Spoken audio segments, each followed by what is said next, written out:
Hey, I want to welcome you to the Exponential webinar. And my name is Dave Ferguson, and I have just a real privilege of getting to lead Exponential as we do our very best to pursue what we call the 16% mission. We'd love to see 16% of all churches in the United States become reproducing or multiplying, because we think when that happens, that's like a tipping point that really could change the cultural landscape of what's happening in the United States more towards Jesus. And we're excited about that.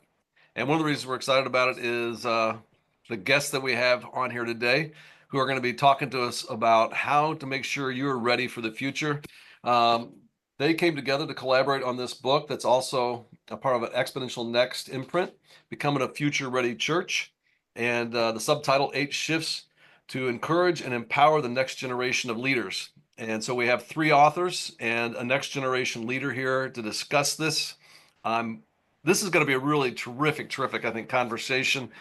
As I get ready to introduce those two, I also want to say we would love to hear your questions. I definitely have some questions I want to ask them to kind of dig a little deeper into the work that they've been after for the last couple of years. But we also want to make sure we get a chance to answer your questions. And if you're on here, just write in that Q&A. Just go ahead and drop your questions in there, either during the course of this webinar or towards the end. I'll make sure that we get a chance to respond to those, and or quite frankly, have one of the authors or will respond to those as you request. But let me just kind of introduce our panel. I want to let you know that with us is Daniel Yang. Daniel is the National Director of Churches of Welcome for World Relief. And I know he's very passionate about that cause, but also is a prolific church planter. He's planted large churches and small churches and everything in between. So he brings that to that role at World Relief. We also have with us Adelle Banks, who's also one of the authors. She is the project editor and national reporter for Religious News Services, and we're excited about having her here as well. And then Warren Bird. Warren, what number are we at now, Warren? 35, 36? What is it? Uh, this is book number 35 that came off the press. I wish I had written book 36, which I was reading this morning. Your latest book, Good, Better, Good, Greater, Great. You were close on the Close. title. Okay, I'm getting us Good, off great, subject. greater. And you were being a little bit generous. I just served along with Jason Stewart, who did most of the work as the general editor. A number of people contributed to it to make it a book. But yeah, this is number 35 for Warren. And in addition to that, he's also the Senior Vice President of Research for ECFA. And we also have with us Will Chung. Will is a frequent speaker at Exponential, either in workshops or on the main stage, and I can brag on him a little bit. Last year he spoke on our main stage and just did a brilliant job. And if I remember correctly, I don't know if I've told you this yet, Will. I think of all the speakers we had, I think your talk was rated the highest. So don't tell the other speakers. Wow. Nicely done. So glad to have you, Will. Yeah. Here as we reflect Thank you. on this conversation. So I'll tell you what. Let's jump right in. Um, and again, if you have questions, I think your questions are probably more important than mine. So don't hesitate to drop those into that little box there with the question mark that says Q&A. We want to get to those, but I'm going to start with Warren. I mean, Warren, you're a prolific author, authored and co-authored so many books. What was unique about this, and how did this book come together? And just talk about that a little bit, where you see kind of its unique place. Sure. The book may be titled Becoming a Future Ready Church, but it really began with the idea, let's talk about 2050 and how's the church I lead, what's it going to look like in 2050? Because I was at Exponential and I heard Daniel Yang do a workshop on the topic of, hey, the 1950s were thriving. They were the high point of U.S. church attendance. There have many good things happened during those years. But we're calendar year much closer to 2050. How are we preparing for what's ahead? The Wayne Gretzky, I don't go to where the hockey puck is, I go to where it's going to be. How are we preparing for what's ahead? And I thought, we need to dig into that. And one of the ways we need to dig into that is by telling stories of churches that are finding that pathway forward. So that's where I connected with Adelle Banks and her incredible reputation as a strong storytelling religion reporter. And the three of us came together, three different generations at that, to say, how can we find those forks in the road and help churches step by step prepare for the future? Well, I mean, and a combination of three. I mean, it is fascinating. I mean, you got, I mean, Warren, who's probably one of, I would say, our premier researchers. Adele, who's a brilliant storyteller, and Daniel, who, I mean, I consider a real, not only a thought leader, but also a strong practitioner. So, I mean, to bring those three things together around this theme is very exciting. So Daniel, why don't you talk about that? What would you say is the problem this book is trying to address or help readers solve? Yeah, and thanks again, Dave, for having us on and believing in this project with Carrie Williams. Um, I was interesting. I was thinking about, why was Will the highest rated speaker last year? I was there when Will spoke, and um, I think so much of what, Will, you were sharing. Well, I don't know if you remember what you talked about, Will, but it was largely around leadership health. And I remember thinking how different we talked about leadership 20 years ago. Um, and there were ways to share vulnerability from the stage. Like I remember attending Exponential. It might have been, I don't remember, Dave, the year that Craig Rochelle spoke. Yeah. But he did a fantastic job. But and you can go back to several years where we had different leaders talk about leadership. And to be quite frank, some of those leaders you would never have back at Exponential anymore, or they couldn't come back because they're no longer in ministry. And I remember thinking back when Will spoke, not trying to build you up, Will, and I want to give you a chance to share your story later. But I think there's a genuine hunger and authenticity for a different kind of leader for the future. Um, and I remember, and this is me trying to be transparent here, the first church that I was going to plant in 2008, I did a boot camp, an assessment, and the assessors said to me in 2008, they said, a crack in a leader is a crack in the church. And Again? that statement, he said, a crack in the leader is going to be a crack in the church. And what he meant by that is that as leaders, we carry our issues into how we lead the church, and the church oftentimes inherits those issues, And that was sobering for me to hear that. And anecdotally, that's my story. I feel like there's so much about me that, like, my leadership had influenced the way that I thought about church, the way that I led the church, and what the church ended up being. And I think if you sort of like transpose that out to a culture, like American culture, our ideas of leadership from the 50s and 60s, which, if you study the history of the American church, obviously Warren is one of our leading researchers in the evangelical space, Martin Marty, others, Geraldo Marti. These are American church historians. Many of them would tell you that our style of leadership for the American church was codified in the 50s and 60s, probably a little bit further back, but the idea of you have a senior pastor, the idea that you run the church as a nonprofit, for instance.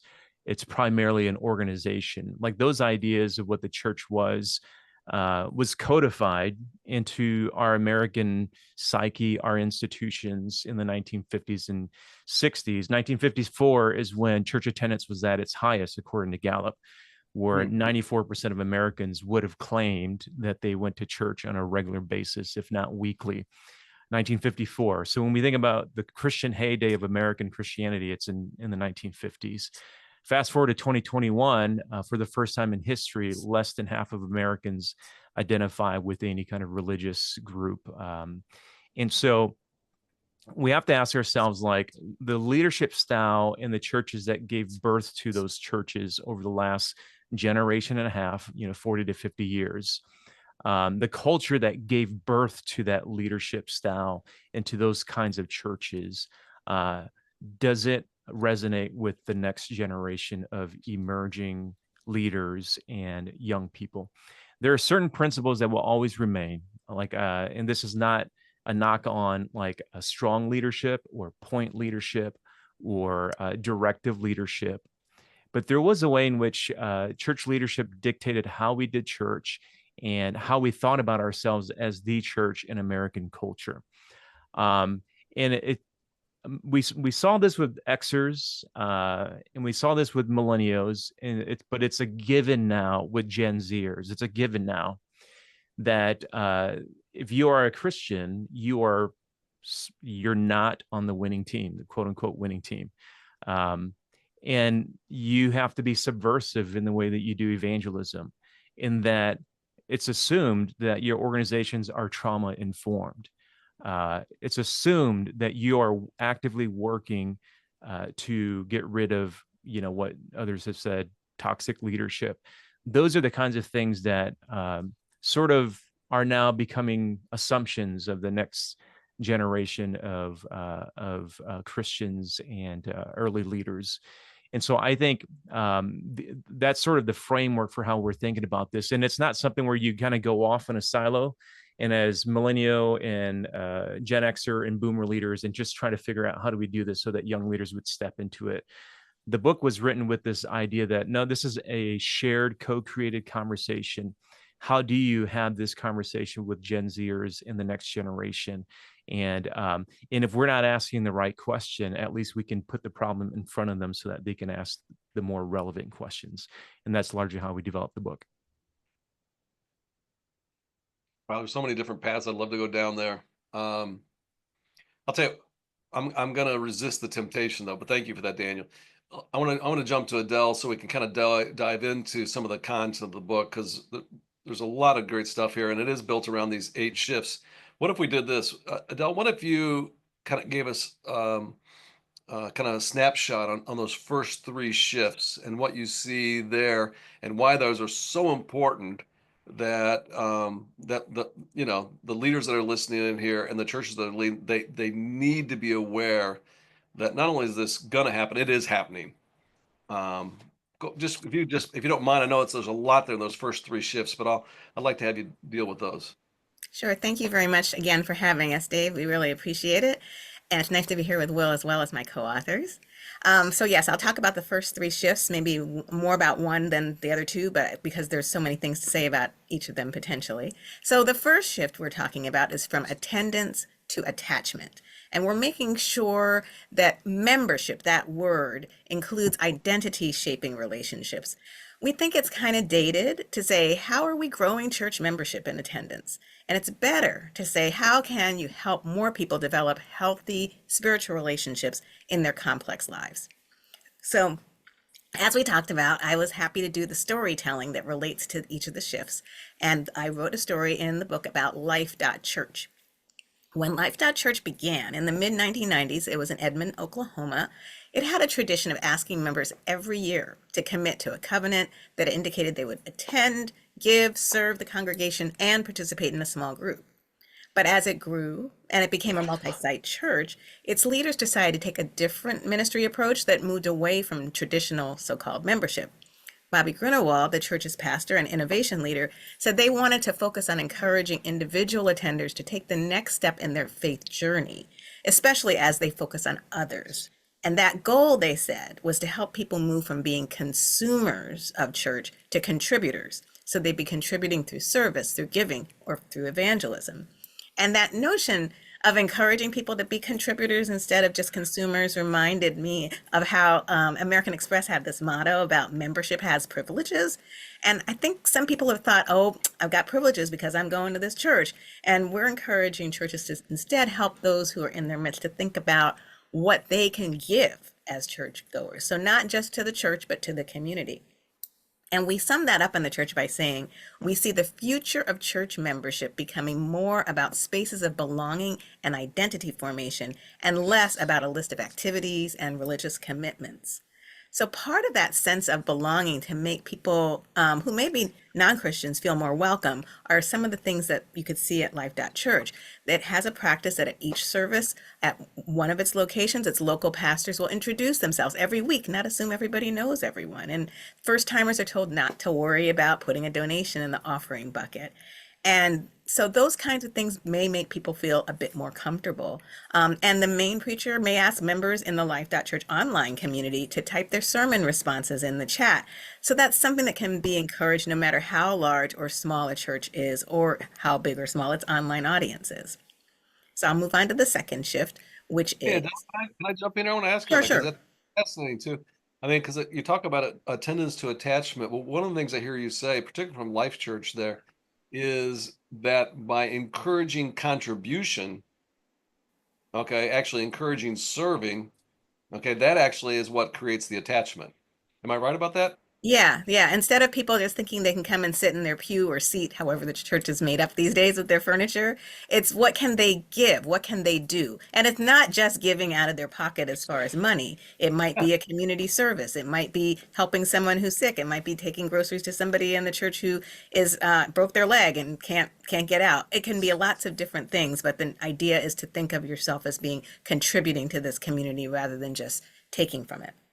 I think that's a really important insight for leaders to think about as they think about the future of the church too, because if you are trying to create attachment to your church and attachment to each other, it doesn't come by just kind of trying to be relationally trying to get people into groups, although I think that's probably a great way. But what I'm actually hearing you say, no, it's actually through serving, and in serving together, it does create that kind of bond. So Exactly. super Exactly. helpful. All right, what else? What else? So The the other second shift we talk about is from nuclear families to forged families. And that is expanding beyond a particular family ideal to building community for people in various stages of life. It used to be people would say, how can we get more people to volunteer so that we can strengthen ministries to the families in our church? And we think it's better to say, how can our church's family ministries build health and increase capacity so that people can be more available to those who are lonely, struggling, or feeling that they don't fit in? Kind of fits into the theme we were just talking about. So that chapter includes a graphic that reflects the changing conditions of American family life. It's far different from the emphasis that we might see in some family sitcoms. And so we co-authors think that church leaders need to consider this if they haven't already. It shows a significant decline between 1960 and 2020 of people who are married with children, and an increase in single people in that same period, and a particular increase in single parents with children from the 2010 to 2020 period. So for that chapter, I interviewed the Reverend Carl Johnson, who is pastor of Faith City Church in St. Paul, Minnesota. That church meets on Sundays for worship, but part of the same space where they gather is a grocery store. And that serves people the rest of the week in the neighborhood where often people are food insecure. And they get discounted groceries where families of all kinds can get what they need as far as eggs and cereal and other products. So Carl Johnson founded this Storehouse Grocers in 2019, and he told me he's been particularly struck about how the store can provide a means for community transformation. Not only is it like filling people's stomachs, but also restoring a sense of dignity. He talked about how in one case there was a young customer in with their mother, that was able to make some choices and have more control over what they wanted to do. And he said it was heartwarming when, if a kid reached for something on the shelf, the mother didn't say you had to turn it back and give it back because she couldn't afford it. So he noted that the perspectives of the grocery store are not the only thing that is transforming, but also the church members themselves, seeing how the store allows them through the church to be part of the community and transforming the community and helping people. And he's like, you find out that they're struggling with hunger in ways that you never would have guessed, but then you can help because they figured out a way to help. He also talked about training of volunteers where they need to make sure that they are friendly, obviously, but tell volunteers, smile at them, get to know their names instead of just being conducting business. This church also has a number of single moms and single dads and multiracial families. And at worship time, when it concludes, they segue into a fellowship time where the parents are told to just stay put, let the children stay in a separate area where they're safe and and the parents can relax. And Carl Johnson told me that they actually get to have a conversation for 10 or 20 minutes with somebody that's an adult. And for a lot of these people, that's a rare thing in their weeks. He also has a t-shirt that I interviewed him over Zoom, and so I could see what his shirt looked like. And it was a black t-shirt with white letters that said family member. And that's what they call both the leaders and anybody they help. So if they have a fundraiser that's announced on Facebook, they say a family member needs help. And they may raise money to like get someone an appliance with the connections they have. So all of that is a part of them saying basically church isn't just like family, it is family. So I'm going to move on to the next shift, unless you have a Yeah, question. I'm gonna jump in here again too, because I know Carl not well, but we've spent some time together. The name of the church again that he leads. What's that, please? Name of the church again that he leads. Faith City Church. Now, I'd encourage leaders listening. I mean, you could do two things at once. You can listen to Adelle and Google something. You probably are. Check it out, because I'm telling you, there's some things. No matter what your context, there's some things you can learn from Carl and what he's doing there. Adele's absolutely right. It's a fascinating model for the church, and as she suggested, part of the future. Go ahead. Okay, thanks. So the third shift I'll mention is mind to soul, which is broadening the message to include an apologetic of empathy. And so it used to be we would say, how are we going to convince unchurched friends to develop more interest in eternal things? And we think the better question might be, how can we enter more people's pain and show them the God who cares? And Coastal Church in Vancouver, British Columbia, uses Alpha, which is a long-standing evangelistic course, lasts about 10 weeks. I'm sure many of your listeners are aware of this. But in this case, this church includes people of a variety of faiths, experiences, and ages. Many of the people that participate are in their 30s. Many have no religious affiliation, which reflects about 50% of the people in Vancouver where the church is located. And David and Cheryl Coop, the pastors there, say that the gatherings take on different settings. It could be at a church location with high schoolers eating pizza, or it could be in a common room of a high-rise building where they have kind of a nicer touch for dinner. But wherever it is, David Coop tells me they're meeting a key need in their city and in many others, which is loneliness. He said one of the reasons Alpha works is because it's a meal, and then there's small groups of people gathering. So some of the attendees become Christians. Others take part in Coastal Church's service projects in Canada or abroad, and still others join other different small groups, or they take the Alpha course again, and sometimes they take it again, which means that there's a need even for individual people to keep learning more about the faith. So those are the three shifts I was going to talk about, and I'm going to move it on to Warren. All right, I'll tell you what too. I mean, thank you very much, Adelle. And again, we already got one question coming in, but there's particularly by those first three shifts. If there's questions you have around that, and you'd like to hear more from Adelle or any of the other authors here, go ahead and just drop those in that Q&A, and we'll get to those towards the end. Yeah, Warren, let's pick it up from there. I know we got I think 5 more shifts, but why don't you give us the next 3? Okay. First, let me brag on Adelle. Now, she's very skillful communicator and orator, and she like said, okay, an outdated question, maybe a better question is, actually, that's how we begin each chapter, is with a from this to that, and then we say, okay, here's the question that people have asked in the past, and maybe including the present, but going forward, here might be a better question to deal with. And then, as she mentioned, each chapter has a lengthy story that Adelle created and some research that I helped find to know, okay, what's validating, and then Daniel's narrative, kind of unpacking the why, WHY, behind the shift. Okay, well, with that background, the next one, and I'm not as good as Adelle, I'm going to use the book itself.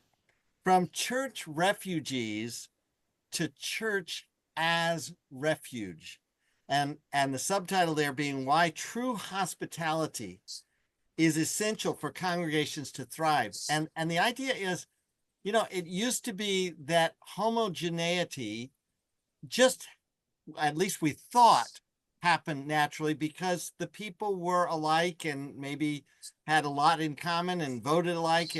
And as today's church profile differs, which we're going to get to in the next chapter, the idea you can't take hospitality for granted. So going back to the very biblical centered concept, Psalm 23, thou preparest a table for me in the presence of my enemies, or the Acts 2, which happened to me in my devotional life 2 days ago of reading, that they had meals together, that this intentional hospitality is so vital for the fabric of a healthy church. And and the ability to deal with conflict, not ignore it, not pretend that it's not, it'll just go away, but to work well.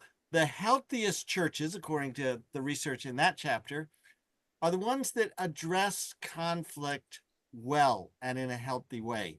And that's going to increasingly happen as we go forward. So that's the next chapter, from church refugees, meaning people who have bailed out and said, interesting, I'm part of a church plant, and the pastor has said more than once, if there are people here who got hurt by previous church, I want to say, on behalf of Christ and as his representative, I am so sorry. And may this place be a healing for you. Every time, because I'm on the prayer team at that church, every time people come forward, and that's a real felt need, sadly. Well, Dave, like your book, Good, Great, Greater, begins with its opening story, that churches can be wonderful, healthy things in a community, or they can have toxic side effects. So that's chapter on hospitality. Moving right along, from silence to righteousness is the shift. Why the generations view their faith, why rising generations view their faith through the lens of justice. And if we're silent on justice issues, especially the next generation is suspect and says, hey, what's the matter with this church that it can't deal with issues like that? And there's distrust inherently, unless the church knows how to appropriately deal with justice issues. And we get into the book on how to do that and how not. And besides the justice issues, there are inside hurt issues as well. Years ago, you could say, hey, come to my church because we have a killer. Maybe back then it was sanctuary or choir or children's ministry, or maybe in more recent years, come to my church because we do a great job with the soup kitchen outreach ministry. In one of the charts that we put in that chapter, we talk about what are the chief concerns of Gen Z, and what would they hope to find in a church? Mental health stuff. So, hey, come to my church. I guess you can't use the word killer mental health because that's self-defeating. But my church really helps your soul to get better. It's a place of healing. Wow. Okay. Well, the gospel does all that and more. So how do we become the kind of churches that deal with righteousness at every level? Final chapter that I'd like to highlight, Jump in from there. racial Hey, tension. hey, Warren, I'm gonna Yeah, jump in Dave.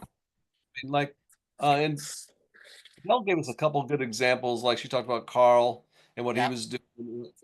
Who who are there some examples you'd point to and going like, hey, here's a couple of churches when it comes to this, really addressing issues around justice that are getting it right and would be people we could learn from or benchmark against or begin to kind of, take a closer look at. Adele did a magnificent story of Midtown Church in California. And the key is, we're not trying to solve the world's justice problem. Well, we'd like to. I mean, the Prince of Peace is who we worship, and the governments are on his shoulder. But most churches hyper localize their justice concerns to my community. And she tells a powerful story of a Midtown Church in the Sacramento area of dealing with what was justice issues for them. So and Daniel and Adele, please give rebuttal here, but what I think we're trying to do is say, you start in your immediate world, you model that, and then you work your way outward. Can we pause there for a little bit? I mean, some advice I got early on at community and leading community there. I remember a conversation I had with someone who knew far more about this than I did. And I said, man, there's like this like smorgasbord of justice issues out there that need to be addressed, and you could legitimately make a case for. How do I, in a local church, even a larger church like community, how do we decide which ones? And I think the answer that came back to me, and I would love your thoughts on this, was one is take a look at your own unique gifting as a church, but then also take a look at your context. And where those two things kind of intersect, what's the need in that context and what are your unique gifting? Focus on just a handful of things. How would you respond to that, Danielle or Adele? Well, in the case of Susie Gamma's in Midtown Church, the issue was right at their front steps, which is homelessness. And there are a lot of churches that do things like sack lunches and that kind of thing, which they did do to bring to different communities. But in addition to that, they did laundry for folks in partnership with other churches. They got the people's clothes because, there isn't anywhere for them to do laundry. Did the laundry, brought it back to them. That I still haven't gotten over that, frankly. It was such an incredibly interesting way of serving, but figuring out that's what someone's need was, and so they did it. So I think that's part of what we're getting to in this book is that there may not be something that everybody can do, but it might be the right thing to do for your community as a form of ministry. So when Warren says there's hyper localized, that's a good thing to be hyper localized in that way. To Right. start, yes. All right. Anything you want to add to that, Daniel? Yeah, I mean, you guys think back to the killing of George Floyd back in May of 2020, and again, it was the pandemic, and so everybody was communicating through social media. But the churches that were really, I think, mobilized in a way that really made a huge difference were churches that had already been talking about these issues in their local community. And then Carl Johnson, for instance, he's in St. Paul, so he lived about 15, 20 minutes from the site where George Floyd had been killed. And it was just sort of, this is who we are as a church, because we've been always dealing with the issues in our community. But then there are those who sort of were initiated into that conversation for the first time because it was a national headline. And, I can only say this anecdotally, but those that were initiated into the conversation because they were trying to deal with this news headline, but they had never actually dealt with the internal tensions that their church members had already felt around it. And then the actual diversity in their immediate community, they became completely overwhelmed by saying the wrong thing, saying too much, saying too little, if that makes sense, because they hadn't had that years of local history already talking about this, already talking with their local members about this. So much of what we're trying to say in that chapter is for the next generation of leaders, in order for you to really say something significant and not be quote unquote virtue signaling, you must have already dealt with some of the local issues in your community. That's going to give you the reputation to say something, at a national or regional level. So. Oh, that's super helpful. Thank you. Warren, I think we got we got one more. From racial tension to community blessing, which really just builds on what Daniel's saying. Let me just give you one stat, since I like especially putting the stats in there. In 1950, United States, 88% white. In 2050, according to U.S. Census projections, 44%. That's from 88% dominant group overwhelmingly to 44% a minority and a mix of others. Society to learn to live, navigate, be comfortable, minister, flourish, work together, model the kingdom of God. This is a big shift. And it's got to be done well and authentically. And this chapter digs into what that looks like and how, and the why, and the transitions involved. Thanks, Warren. I know again, I'm just speaking from my own experience too. At Community, one of the groups that's been helpful to us is an organization called Undivided. And they've come in and they helped us, develop cohorts where you really have the opportunity to hear stories. If you're a white person from people of color and people of color from white people. And it's been a huge help to us. And I think it kind of speaks to that shift that you're talking about there. Let's wrap up. There's two other shifts, number 7 and shift number 8. Daniel, why don't you give us the highlights on those? Yeah, absolutely. And these two are probably the ones that feel sort of most tangible and tactical. We talk about the shift from being physical only to healthy hybrid, and largely realize that we're in a place of technology usage where we primarily think about technology as broadcast. So how do we give good content and how do we broadcast it? And but now realizing that no, digital technology is more about just broadcasting, but it is about facilitating community, facilitating discipleship. And then also there's also a space in technology and in things like AI where we're starting to ask the question like, where is God in this? So there's a morality and there's an ethical aspect that churches are having to address when it comes to technology. And if you're just kind of like, oh no, technology is evil or AI is evil, then you might be missing the point when it comes to the potential um, field of pioneering that the church can be a part of. If the digital virtual space is actually a space, then God must be in it. So how do we find God in those spaces? And so there's a theology of technology and a theology of the virtual space that I think churches have to continue to develop, and some are, and will continue to do so. So we think it's really important. For the most part, churches are still thinking about digital ministry as primarily broadcast and streaming. And then, if you have a really awesome pastor that has a podcast, and that's also another way, but how do you actually facilitate community? And then also, how do you actually explore theological implications of technology? The last chapter is going from numbers to vitality. And that's really thinking through a better scorecard. And then thinking about how models in the past, at least in my circles, we used to have the megas versus the micros, and it was sort of like those two things were separate and against each other. I think all of us would affirm on this call that those tensions seem to be less and less, and that's a good thing.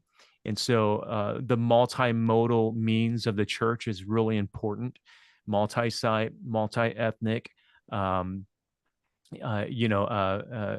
mega versus micro. I think the intersection of these things and the convergence of these things will be a part of the future of the church. And we do talk about the Church Project, which is a good friend of Exponential, Jason Shepard, which, by the way, they just launched this week a medical clinic out of their facilities there. I don't want to even call it a church building, because if you went there, it's not a church building.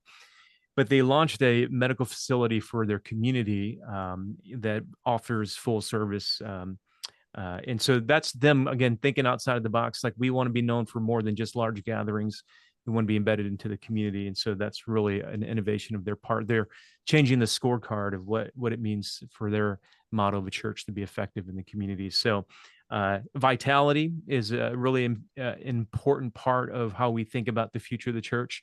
So, the previous measurements used to be, budgets and buildings, and what was the other B? I forget.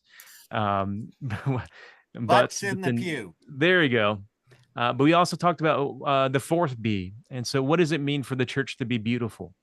How do people understand the beauty of the church in your community? How do you understand yourself as sort of a created artistic expression of God in your community? And for some people that feels too soft or too intangible, but beauty and the aesthetic of the church and the community is a very important part of a thriving future. So that's really where we end our shifts there in the book. And you mentioned what Jason's doing at the Church Project down in Houston. I do think I think it's a really important model for all of us to, well, not all of us, but for many of us to be looking towards the future. The way they have taken what are, essentially house churches and made people the pastors, and this becomes this like collaborative of house churches that are also doing great good in the community.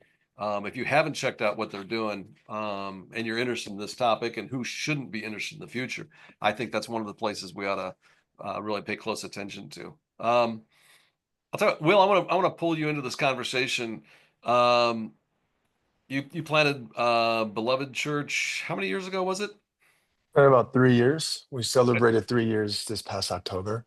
You're still very much feeling like a church planter, and I know that I think even was it the last Exponential you went to the workshop that these guys were leading? Hmm. Yeah. So, and there were some things that Adelle and Daniel and Warren said that I know really resonated with your experience. I would love, okay, kind of your reflections on some of these shifts and how it has or how it should kind of impact Beloved. Tell us a little of the story about Beloved, but then kind of lean into that if you don't mind. Yeah. Yeah, I remember going to the workshop. I remember sitting in, taking notes, and as they were sharing, it was giving some language to what I was already trying to do and or was organically kind of happening within our community. And I just remember thinking like, wow, this was very affirming. And now just the context for Beloved Church. We started 3 years ago with about 30 friends. And when we launched our church, I was surprised since then until now, majority of just kind of the language I keep hearing is the people who are coming are D-church people. Hmm. A lot of D-church people. So that's just kind of the context to who we're reaching. And the language that we constantly hear is, I'm finding healing here. I'm being healed here, healed from my church hurt, healed from my relationship with God and my false views of God or my over extreme views of God. A lot of minorities, my church, I mean, being Asian American, our church is in a city called Koreatown, but we have a lot of Latinos and Asians. Black families are starting to come, and they're starting to say stuff like, I'm starting to find a home here. I'm starting to feel like I belong here. And so the language of like, it's not membership as much as they feel like they belong to this community. And in our 3 years, we've only had membership 4 times. And so like I don't even emphasize membership. I just do it because I feel like I should do it. So we've done it twice a year and we get like 50-ish people who come. And one of the things that I think the biggest thing that resonated with me is, as you guys were sharing, was the idea from mind to soul. I think a lot of people previously, there was a lot of the preaching was like mind to hands, right? Don't just know about God, like obey God. That was a lot of emphasis on discipleship. But I have the messaging that's come out of my own heart from my own mental health crisis. Even anytime I go to a conference, or even as I hear books, as a pastor, I always feel pressure to do all these 8 shifts, or I feel pressure to know how to lead my church with justice, but also to be trauma informed, but also to be a social activist, but also to be a great leader, but to also be good with Yeah, you gotta finance. be a great dad. You gotta be a great mom. Yeah. And Uh, so a lot of my messaging to my church is like, you don't have to be anything. You just need to like go on this journey with God and allow yourself not to know and give yourself permission to pace yourself and give yourself permission to focus on the few things that God has called you to. And don't feel the pressure to be all things for all people. And that's for myself, but that's also for the messaging for our community. And I've noticed as I've tried to lead our church um, from head to soul, and by soul, I'm talking about is to feast off of God's presence at the pace that you feel like you can handle. So even for our church, every Sunday morning when we have our huddle before service, pretty regularly I say, hey guys, our Sunday service, the image that we see, I'm just setting a table. And we're setting a table and we're gonna do our best to have a feast, but we're not gonna force people to eat this, but we're gonna also have enough food so people can eat it if they want to eat it. And a couple of shifts too is like for the soul, I feel like when I was growing up in the church, the emphasis from my spiritual mentors were like the leaders serve the people. And so we serve the people at our expense. But like you guys are talking about the scoreboard, my thing is if I'm healthy and I got to make sure my staff is healthy, and then I got to make sure our volunteers are healthy. And that's really all I really focus on now is like if I'm healthy, my staff is healthy, my volunteers are healthy, then we will just out of the overflow out of who we are be able to reach our visitors, our city, and our community, rather than you guys better make sure everyone is greeted. You better make sure everyone's followed up. You better make sure that's like that's like the polar opposite of us. Like, hey, how are you doing? You doing all right? So there's been many times where volunteers have told us this is the first church where I don't feel pressured to serve. I don't feel pressure to like put on a face. And so it's not like we did that on purpose. I feel like that was just out of my just kind of the how I wanted to live my life. So those are some of the metrics that we've changed, and we're seeing fruit from that. I'll give you an example, and I don't think it's just, I feel like ministry is best done, like you guys talked about, out of your particular context, but also out of the limitations and the capacity of you as a leader. And I think who you are and how you live speaks way louder than what you say and even what you do. So for example, I don't think anyone should do this, but when I planted our church, I was gone the first 4 months, not the first 4 months, but 4 months out of the 12 months of our church plant, I wasn't there. It was because when we planted our church, my wife and I agreed every August, no matter what, we're going to be on vacation, no matter what. Every February, we're going to be gone for 3 weeks, no matter what. And then we had a surprise baby. So we did a 3 month paternity leave. So I was gone 4 months of our 12 months church plan. And so I think at first people were a little confused, but I think it actually spoke volumes that as a senior pastor, church is not my life. And I'm not planting a church to use you guys to make it about this church either. I want this church to exist to serve the needs of our people and our community, and not use the people to serve the ego of my church or of our vision and our goals. And so that being gone for 4 months, not on purpose, but stuff like that, I think start to speak into our community. Like, hey, we can work hard, but we can rest. We can serve God, but we don't have to serve God because we're on this for the long haul. So just I don't even know if that's kind of speaking, but stuff like that kind of has been our journey as a church. And we're growing, but I don't even know why we're growing in many ways because we're not doing that much. Like we're not doing that much. Like this past Sunday, we had around 500 people, and we just have one service, Dave. We're supposed to do two services. Like people have told me I should have done two services the moment we hit like 300 people, but I was like, look, until we find the right building, we have the enough volunteers, and I, and so we have things lined up, but yeah, I don't know. I don't know. I don't know. Maybe that way God gets the credit. You know, if you don't know why it's at 500, maybe you're going like, okay, maybe God gets the credit that way.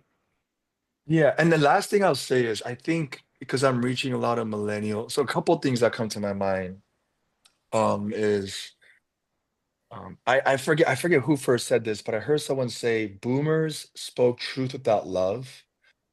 So millennials are speaking love without truth. And so that was conviction. Boomers spoke with conviction, millennials spoke with compassion, but Gen Z is craving clarity. And so what I realized is when I speak with conviction, but yet live a life of compassion, which means I have relationships with people outside the faith. I have deep relationships with communities like the LGBTQ world, and people see that in my community. And yet I lean in, and when I preach with clarity, I realize Gen Z, they actually eat that up. They're like, oh, and sometimes I will lean into some like politically divisive issues. But when I speak with clarity, a lot of my congregation disagrees with me, but they actually text me, I really appreciated just the clarity in which you spoke. And so that's been a new thing that I've been experiencing more recently too. 'Cause I was a little afraid, but 2024, I was like, hey, we can't be afraid now. So I'm leaning in. I'm gonna call out the right, I'm gonna call out the left, I'm gonna call out the church, but I'm gonna call out sin. But then because I try to embody compassion and conviction, I was waiting for like people to like come at me like they did in 2020. But I think people kind of have PTSD to like that extreme polarization. So they're craving like some clarity with conviction and compassion. So that's been something that I've also been realizing more this last year through elections. Thanks, Will. I think one of our hopes was that we would, get to take a look, a deeper dive in this book and these future shifts um, that are happening and are gonna happen, but then that we'd also get to hear from somebody who's living them out. And I am I am grateful to Will. I mean, I don't mind saying this. I'm super proud of you, buddy. I think I love what you're doing. And some of the things he said at the end too. I think even for someone like myself who's been doing this for a while now, like what you just said about clarity, I think that is a really important thing where I would say 10, 15 years ago, you might go, we'll kind of avoid those topics. I think you're absolutely right. And so I think for all of us, no matter where you are in your leadership, if you're a young leader or a senior leader, that is a good word. That's a really good word. I'll tell you what, we promised we were going to hit some of these Q&As, and they're flying in here. Thanks, panel. Let me throw a few things out here. We'll try to move quickly in the last few minutes we got. We got one question that comes in that says, how can we transition from a culture that used to do things as they've always been when working with newer generations to a future ready church? And I'll tell you what. Okay, Warren's eager on that one. Jump in. I am, because every chapter ends with exactly that. We call it 1 degree of change. And we point out, you get on an airplane in the United States, you go into Europe. If you're just 1 degree off, you're ending up in the Sahara Desert, not in Spain. And likewise, if you, and I say you meaning a collective you, older and rising generations together, talk about these things, and you decide, all right, what's a realistic 1% change that we can make and stick with, you're going to end in a very different place. And to Will's credit and comment, you're not going to feel overwhelmed and shoulded and everything else, but it'll be a manageable, joyful pace of transition. All right, there you go. So it's not just a plug for the book, but there's those kind of helpful resources at the back. The next question really dealt with that. Maybe we can broaden it a little bit. And I don't know if Adelle or Daniel or who wants to answer this one, but the question is, are there some good church resources for you to recommend? So we know this is a good one. Are there other places you'd go that maybe take a couple of the shifts? You're going like I mentioned, Undivided. Who are other resources out there you're going like, oh, here's a good helpful place to go? Yeah, I certainly do recommend Undivided. If you all are not used to or unfamiliar with it, it comes out of a church-based conversation where they were dealing with racial tensions, and so I highly recommend that. Right now, media has tremendous resources, and so it can feel overwhelming. I think it's 30,000 resources, so there's whatever you want and need there. But if you're looking for a good Bible study, it's there. If you're looking for training curriculum, it's there. But our friends at Equipping Group, led by Ben Connolly, I really appreciate their work, because he will slowly walk with the church through a process to develop a discipleship system in your church that's missional. And so I really appreciate what Equipping Group is doing there. So that's another resource that I recommend. Yeah, Daniel, don't be too modest. Tell about what World Relief is doing about welcoming churches. Yeah, one of the gaps that we've been trying to fill as an organization is, how do we help church leaders develop missional leaders from within their church through immigrant and refugee ministry. And so Churches of Welcome, we provide resources, everything from training curriculum to coaching from our team to raise up missional leaders to do the work of welcoming. So yeah, if you're interested in that, you can go to churchesofwelcome.org. And two things. I mean, I highly recommend that. My small group has adopted an asylum-seeking families working with World Relief, and we just celebrated the dad's birthday last Tuesday at our small group, and it was a cool experience. So I would definitely do that. And you mentioned Right Now Media. One of the things that everybody here may not be aware of, but starting this month, they're having a Pastors Plus. So you're right, they have the 30,000, all the small group curriculum and videos and stuff that you can use, but they're actually starting a separate product, this Pastors Plus, that's designed just for church staffs and really to equip them. So that's another helpful resource. Adelle, I'd love for you I'm going to take the next two questions to you, and they deal with the shift. And Warren actually spoke about this, but you wrote on it, from mind to soul. And let's take a look at these next two questions. It says, Tim writes, he says, in the move from mind to soul, does that mean we have to address the meaning crisis? Are Gen Z looking more for an answer to the big meaning of life rather than the big questions of life? And then the one right before that from Mark says, the shift from mind to soul really resonates with our work with public university students, especially with loneliness and empathy. I wonder how character transformation and discipleship fits into this dynamic of deep healing as a community of faith. So there's a lot there. We don't got a lot of time, but I'd love for you to, whatever you got for Mark and Tim would be helpful. I think that a lot of what's been said about the leadership is that there is need for community and not just a single leader telling people what to do. And when you have these small groups, like when I was speaking to the leaders in Vancouver, people were getting together not just to study the Bible, which was the key. They were also getting together afterwards. They were building on a relationship with a friendship that was faith-filled, but also just about anything. And that's part of what people need, is they need new friends, literally, in places where they were just lonely. So that's part of the mind to soul, is that they're feeding their soul both spiritually and in a way that brings new friendships, real friendships that maybe they didn't have before. And that's, you may not think of that as being part of the role of the church, but it is. All right, that's good. Thank you. David, I know we're coming down on time too, and I just wanted to add to what Adelle said, because I think it's so important. The shift from mind to soul, it's felt most by Gen Z, but the reality is I think we all are experiencing that. I think there's anxiety in our culture right now, and so we all feel it. It's just that Gen Z was raised in it, whereas I think a lot of us, we discovered it through our vocation and through our leadership experiences. It's just the waters that Gen Z is swimming in. And so I don't think there's necessarily just a meaningful crisis, but I think there is a lack of a presence-based community. And I think that's really what Adelle's getting at. So. No, good add. Hey, Will, David asked a question specifically to you after hearing kind of some of your reflections on what you've learned from these folks, and also the beloved. They're asking this, has your approach affected your volunteer teams? And if so, how have you adjusted?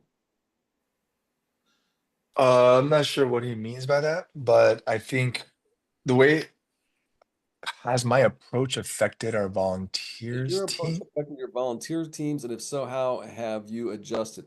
I'm gonna guess, and anybody else chime in here, that what David's asking is, okay, so you were gone, however many months that Hmm. first year, and you've kind of taken the approach like, hey, this is not my whole life. Hmm. It is important to me, and yes, I'm grateful to be the lead pastor, but it's not my whole life or my whole identity. How has that impacted your volunteer teams? The assumption might be that then they do the same, like, oh, they don't show up, or I don't know. You tell me, what's your reflection on how that kind of leadership has impacted your volunteer teams? Yeah, I think there's always a balance. There's a culture that you create, and then there's the consequences of any culture, both a light side and a shadow side. The light side is a culture like ours, where we don't pressure people and or force people and or try to make things happen. The light side and the positive side is that people feel like they're welcome, they don't have to do things. Now the shadow side can be what you said. People might feel like, oh, that I don't need to do anything. So I think as a leader, you just need to discern like when to lean in, what the cost is, but also don't forget your conviction of why you began with that journey in the first place. So for me, so like our staff, we have unlimited days off. You're required to Sabbath. You're required to take a summer vacation and a winter vacation, part-time to full-time, right? But at the same time, we expect you to work hard. And so like there are certain things that we've created as a culture, and we have some like quote unquote policies that we expect you to. But with that, we always talk about, hey, if you're going to be the type of leader who's not always there, you need to be multiplying your leaders so that when you're gone, things go without you being there. And we also say stuff like, hey, if we're going to have a leader, so we try to have one where people serve one, rest one, or even serve one, rest three.